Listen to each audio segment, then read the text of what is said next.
दोस्तों, हार कर जीतने वाले को तो बाजीगर कहते हैं, लेकिन जो जीत कर भी हार जाए उसे क्या भारतीय जनता पार्टी मोदी शाह कहते हैं।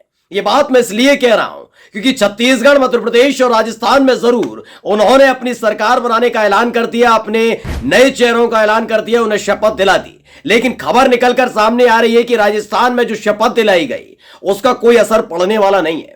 वहां जिस तरीके से शपथ ली गई, यानी जो नई सरकार चुनी गई है, वो पूरी तरह से संवैधानिक है, गैर कानूनी है और इसको लेकर अब हाईकोर्ट में पूरा मामला पहुंच चुका है। यानी किसी भी वक्त हाईकोर्ट से फैसला आ सकता है कि वहां के जो दोनों उप मुख्यमंत्री हैं, उन्होंने जो शपथ ली थी, यानी मुख्यमंत्री के साथ जो शपथ लेते नजर आ रहे थे, वो पूरी तरह से गैर कानूनी है, असंवैधानिक है। और हो सकता है इसी एक आदेश के साथ यह भी आदेश आ जाए कि यह सरकार ही गैर कानूनी।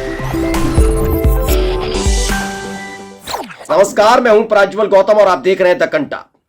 सबसे पहले मैं राजस्थान की राजनीति के बारे में आपको शुरुआत से बताता रहा हूं। याद है ना आपको, वसुंधरा राजे सिंधिया, उनका गुट 20 विधायक, 50 विधायक, 60 विधायक, 70 विधायक, 80 विधायक, 96 विधायक। उसके बावजूद लोग सवाल करने लगे थे कि आपने जो खबर दिखाई थी उसका कोई असर पड़ा नहीं, कि वसुंधरा राजे सिंधिया तो मुख्यमंत्री बनी नहीं, भजनलाल शर्मा बन गए। मैं लगातार अब भी आपसे कह रहा हूं दोस्तों, वेट एंड वॉच इसलिए क्योंकि यही तो खेल हो गया है। वसुंधरा राजे सिंधिया जब भजनलाल शर्मा के शपथ ग्रहण समारोह में शामिल हुई थी, उस मंच की मैंने आपको तस्वीर दिखाई कि 3 लोग एक साथ बैठे थे। एक तरफ थे अशोक गहलोत, दूसरी तरफ थी वसुंधरा राजे सिंधिया और बीच में बैठे थे गजेंद्र शेखावत। ये वही है जिन्होंने कानूनी मामला यानी अदालत में एक दूसरे से लड़ रहे हैं, अशोक गहलोत और गजेंद्र शेखावत, लेकिन वो समझ गए थे कि जिस तरीके से उन्हें साइडलाइन किया गया मोदी और शाह की तरफ से, बिल्कुल मैं अब उनके खिलाफ बगावत करने जा रहा हूं। यह तो बात रही बगावत की, जल्द होने वाली है। लेकिन खबर यह है दोस्तों, जो बड़ी खबर है, खबर यह कि राजस्थान में जो शपथ ली गई वही गैर कानूनी है। और जब वही गैर कानूनी है तो कौन से उप मुख्यमंत्री, कैसी सरकार। सबसे पहले मैं एक खबर पढ़कर आपको सुनाना चाहता हूं, यह बीबीसी की खबर है। इसमें लिखा हुआ है, राजस्थान में दोनों उप मुख्यमंत्री पदों को असंवैधानिक बताते हुए हाईकोर्ट में चुनौती दी गई। दरअसल 15 दिसंबर को भजनलाल शर्मा ने मुख्यमंत्री पद की शपथ ली थी। इसके लिए पहले ही तमाम, जैसे कांग्रेस पार्टी, विपक्षी पार्टियां, अलग अलग लोगों, गणमान्य लोगों को भेजा गया था इन्विटेशन। यानी 15 तारीख को यह हो रहा था और 14 तारीख को, यानी 14 दिसंबर को जब इन्विटेशन ये कांग्रेस पार्टी के प्रदेश अध्यक्ष डोटासरा, गोविंद सिंह डोटासरा पे पहुंचा था, तो उस समय उन्होंने एक ट्वीट किया था। पहले मैं इस पत्र को पढ़कर सुनाना चाहूंगा। यह पत्र सबसे ज्यादा महत्वपूर्ण है। यह खुद ही अपने आप में पत्र बताता है कि किस तरह से असंवैधानिक तौर पर उप मुख्यमंत्री पद की शपथ दिला दी गई, यानी राजस्थान के अंदर जो सरकार खड़ी की गई वो असंवैधानिक ही है। कैसे, पढ़िएगा। इसमें लिखा गया है, समस्त जिला कलेक्टर राजस्थान मनोनीत माननीय मुख्यमंत्री महोदय एवं उनके मंत्री परिषद के सदस्यगण के शपथ ग्रहण समारोह के संबंध में लिखा है, उपरोक्त विषय अंतर्गत निर्देशानुसार निवेदन है कि मनोनीत मुख्यमंत्री, सुन लीजिए, मनोनीत मुख्यमंत्री श्री भजनलाल शर्मा एवं उप मुख्यमंत्री सुश्री दिया कुमारी और डॉक्टर प्रेमचंद बैरवा का शपथ ग्रहण समारोह दिनांक 15 दिसंबर 2023 को दोपहर 12:05 पर राम निवास बाग, जयपुर में आयोजित किया जा रहा है। यह आप कहेंगे पुराना वाला क्यों पढ़ रहे हैं, ऐसा क्या है? क्योंकि इसमें जो लाइन लिखी है ना, मुख्यमंत्री तो ठीक थी, उप मुख्यमंत्री श्री दिया कुमारी और डॉक्टर प्रेमचंद बैरवा का शपथ ग्रहण समारोह, आप कभी भी उप मुख्यमंत्री शब्द का इस्तेमाल नहीं कर सकते। इसे मैं पहले संविधान के तौर पर बता दूं, जो अंधभक्त हैं, जो बीजेपी के वाचाल प्रवक्ता हैं, बीजेपी के तमाम नेता हैं, जो नई संसद की नई इमारत में नया संविधान जब हाथ में सौंपते हैं तो सेक्युलर और समाजवादी शब्द जैसे संविधान से नोच लेते हैं। उन्होंने संविधान पढ़ा ही नहीं, और जिन्होंने पढ़ाई नहीं तो उनको क्या पता कि शपथ ग्रहण होता क्या है, कैसे लिया जाता है।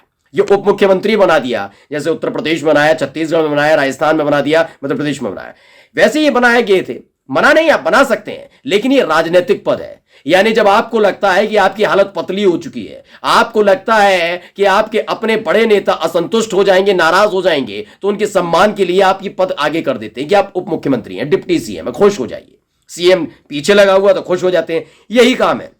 इस संवैधानिक पद नहीं है दोस्तों, पहले समझ लीजिए। संविधान में कहीं भी उप मुख्यमंत्री पद का जिक्र नहीं है। जब शपथ ली जाती है तो उस शपथ में उप मुख्यमंत्री पद का मतलब होता है आप कैबिनेट मंत्री के तौर पर शपथ लेंगे। लेकिन जानते हैं दिया कुमारी ने क्या किया, प्रेमचंद बैरवा ने क्या किया? उन्होंने डिप्टी सीएम पद की शपथ ले ली है, और डिप्टी सीएम जैसा कोई पद है ही नहीं संविधान में। यानी पूरी तरह से गैरकानूनी तौर पर, नाजायज तौर पर, असंवैधानिक तौर पर यह शपथ ली गई है।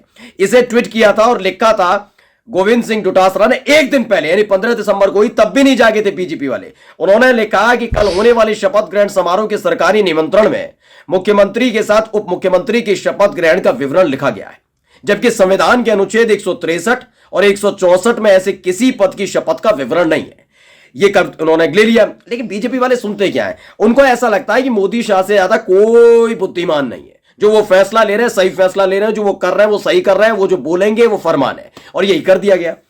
अब इसमें जो लिखा है पढ़िएगा, राजस्थान में उप मुख्यमंत्री पद डॉक्टर प्रेमचंद बैरवा और दिया कुमारी के शपथ लेने को असंवैधानिक बताते हुए हाईकोर्ट में एक याचिका दायर कर चुनौती दी गई है। बीबीसी की रिपोर्ट है, जो 15 दिसंबर को ही वहां पर शपथ ग्रहण के अगले ही दिन यानी 16 तारीख को, यानी 14 तारीख को डोटासरा कह रहे थे नहीं माने, 15 तारीख को वही गलत काम कर दिया, और 16 तारीख को यह पूरा मामला हाईकोर्ट पहुंच गया।